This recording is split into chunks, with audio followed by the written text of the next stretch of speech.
আগেরকার যুগে রাজাবাসারা খাইতো, আর আমরা রাজাবাসাদের এলাকায় আছি, ওই যে নবাবপুর, ঢাকা আহসান মঞ্জিল। বড় ভাই আসসালামু আলাইকুম। ওয়ালাইকুম আসসালাম বড় ভাই।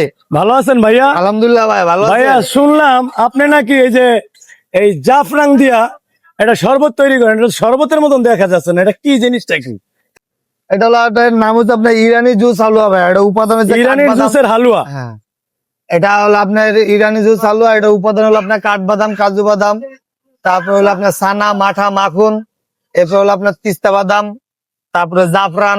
এত কিছু দিয়ে আপনি কয় টাকা বিক্রি করেন ভাইয়া? ভাই আমার সর্বনিম্ন গ্লাস হচ্ছে 50 টাকা, এরপর 70, এরপর স্পেশাল আছে 100।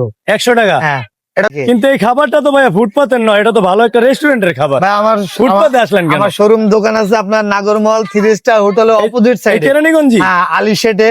ও ওই আচ্ছা সাইডে আচ্ছা। নীরব বিদায় একটু জাস্ট টাইম পাস করার জন্য এদিকে আসা। ও আচ্ছা আচ্ছা ভাইয়া, তাইলে আপনি আমাকে 100 টাকার একটা বানায় দেন তো। আবার মধু নাকি দেন শুনলাম? হ্যাঁ, মধুটা আপনার একটু, ভিডিওতে আমি অলরেডি দেখছি দুই একটা। হ্যাঁ, মূলত আমার যে একটু মিষ্টিটা কম ইউজ করি, ডায়াবেটিস চালারা খায় অনেক, এই জন্য আলাদা যার মিষ্টি লাগে সেক্ষেত্রে আমি মধু ইউজ করে দিই। আচ্ছা তাহলে আমার 100 টাকার একটা বানায় খাওয়ান তো ভাইয়া। এই। হাই হাই রে ভাই, এটা কাজু বাদাম ভাইয়া, হ্যাঁ, এটা কি? হাই হাই রে ভাই, আপনি দি অনেক দামি জিনিস বেচতে আছেন ভাই। এটা হলো মাখন। মাখন? হাই হাই রে, মাশাল্লাহ মাশাল্লাহ। 100 টাকা কি আপনি পোষাইতেছেন ভাই? 100% ভাই, ভেজিটেবল প্রাইস পোষাবে না, কিন্তু এখন আমার খাওয়ানোর ইচ্ছা আপনাদের। তাই? আচ্ছা আচ্ছা ভাইয়া, বানান আপনি। আর ভাইয়াটা 100 টাকায় যে কাজু বাদাম, তারপরে এটা জানি কি বাদাম, কাঠবাদাম, কাঠবাদাম। আর এই যে বোতল, এগুলা কি?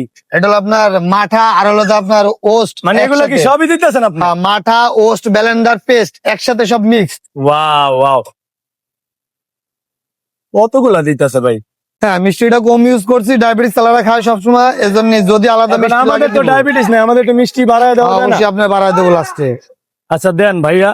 আসলে ভাইয়া আপনি যে জিনিসগুলা ব্যবহার করতেছেন, ওই জাফরান কি দিছেন আমাকে? জাফরান লাস্টে দিয়ে দেবো, আরো অনেক লাস্টে দিয়ে উপাদান দিবেন? বাকি আছে। ও, অনেক উপাদান এখনো বাকি আছে না? আমি আপনার একটা ভিডিও দেখছি ভাই, তাই, তাই। হ্যাঁ, আপনি তো একটা ফেমাস ব্যবসায়ী, আপনি তো একটা ইন্টারন্যাশনাল আলহামদুলিল্লাহ ভাইয়া। ব্যবসায়ী ভাই, আমি আপনারা চিনি তো। যাই হোক, এইটাই কি সেই সোনার হরিংটা? হ্যাঁ, এটা হলো আপনার, Wow, আসলে ভাই সত্যি এটা করে আপনার বলি জাফরান, আপনারে, এটা 5 আমি লাখ এই টাকা জাফরান কেজি। কখনোই আমি খাই নাই বা চোখে দেখিও নাই, শুধু নামই শুনছি, আজকে ফার্স্ট দেখলাম।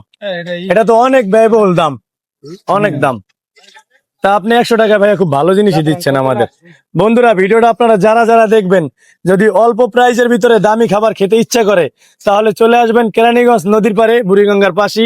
এই ভাইয়াটা খুব সুন্দর একটা জিনিস তৈরি করছে 100 টাকার ভিতরে, আসলে খুব ভালো। আর আমার ভিডিও দেখা এই যে বড় ভাইরা দাঁড়াইছে, দেখি তারাও খায় কিনা জানি না, আগে আমি খায় দেখি। তো হয়ে গেল এই যে 100 টাকায়, কত করে ভাই? 100 টাকায় মধু, 50, 70 জাফরান, স্পেশাল কাঠবাদাম, পেঁচা, অনেক কিছু দিয়ে 100 টাকা।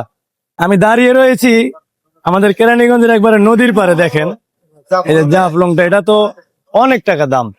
এখন এটা কি সত্যি দিছে না মিশা দিছে, আল্লাহ পাকি ভালো জানে, সম্ভবত সত্যিই দিছে। আর জাফলং তো আপনি পুরুষের জন্য খুব কার্যকরী একটা খাবার।